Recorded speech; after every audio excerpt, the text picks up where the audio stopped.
maraqlı sual var. Elə bir məqam varmı ki, peşman olmusunuz və bizim eyni səhv etməyimizi istəmirsiniz? Qəşəng sualdır. Sual verən yoxdur yəqin ki, burada özü. Kitabda yazılır o məqamlar, bəlkə də özümüzün yadından çıxıb. Yox, var. Sadəcə fikrimi toparlayıb hansını buraxım bu informasiyanı burada buraxım onu düşünün. Belə deyək. Peşman 1 2 3. necə? Hə. 3 saniyə. Okay.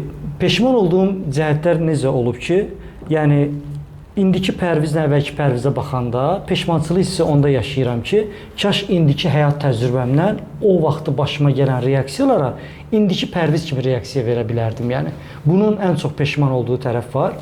Amma kitabı yazanda da bizim redaktorla böyük bir davamız çıxdı birinci kitabda. Yəni gördünüz redaktorun adı orada yoxdur yəni. O dərəcədə davamız çıxmışdı.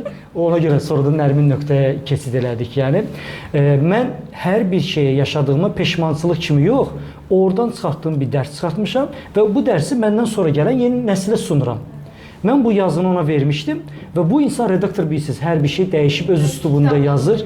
Hə, mən heç onlarla yola getmirəm. Kitabı öz anladığına görə, öz kriti dəyişir, sənin yazılarını, öz üslubunu dəyişir və bütün kitabı peşmançılıq içində yazmışdı. Yəni kitabı başlayaq mən bu şey eləmişəm, buna görə çox peşmanam. Bu şey ona görə onun abrum bükmüşdüm də ağzıma gələn demişdi, pis dalaşmışdıq ondan ki, bu kitab peşmançılıq kitabı deyil, dərsdir. Buradan çıxarılan dərslər üzərinədir. Yəni bunu deyə bilərəm. Amma cidden konkret bu dəqiqə ağlıma gələn bir şey gəlmir. Çünki indi keçirmə başlarında heç nəyə peşman deyiləm. Çünki həyat mənə onu göstərdi ki, hər şey bir nöqtəyə varacağına vardığı üçün baş verir və baş verən hər bir pis hadisə belə bu gün şükr edəcəyin bir nöqtəyə gətirib çıxardır səni. Yetər ki, sən bunu anlayacaq kamillikdə, olğunluqda olasan ki, o da heç vaxt ola bilmirsən. Niyə? Çünki məsəl üçün o pərvizdən fərqli olaraq indi də başıma pis hadisələr gəlir, amma indi yanaşmam başqadır. Bilirəm ki, bir neçə il sonra bu hadisənin niyə belə olduğunu anlayacağam. Həyat mənə başa salacaq. Mənə düşən üsyan etməmək, səbr eləmək, bu situasiyadan özümü çıxarmaq üzərində sadəcə mübarizə aparmaqdır. Vəssalam. Və elə bir hadisə olmayıb ki, deyim ki, aydakı o elə olsaydı, mən indi belə həyat yaşayardım. Cidden deyirəm, olmayıb. Bunu loğalı kimi anlamayın. Yəni.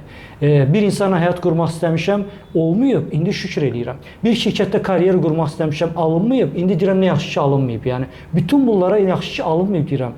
Çünki düşünəndə deyirəm, oyda, yəni bu alınsaydı və ya bu insan alınsaydı və ya bu şirkət alınsaydı, mən indi bu macəra dolu həyatı deyil də, o monoton həyatı yaşamış olacaqdım yəni. Və heç də bəlkə də o siz demiş ki, məcburiyyətdən prinsipə, ölkə hüdudlarını aşmağıma ehtiyac qalmayacaqdı. Heç Bakıya gəlməyimi ehtiyac qalmayacaqdı. Sumqayıtda bir həyat yaşayacaqdım yəni. Sumqayıtda böyümüşəm, sonradan keçid eləmişəm Bakıya yəni. Bunu deyə bilərəm o suala qarşı. Qəşəng cavab. Tamam. Təşəkkürlər.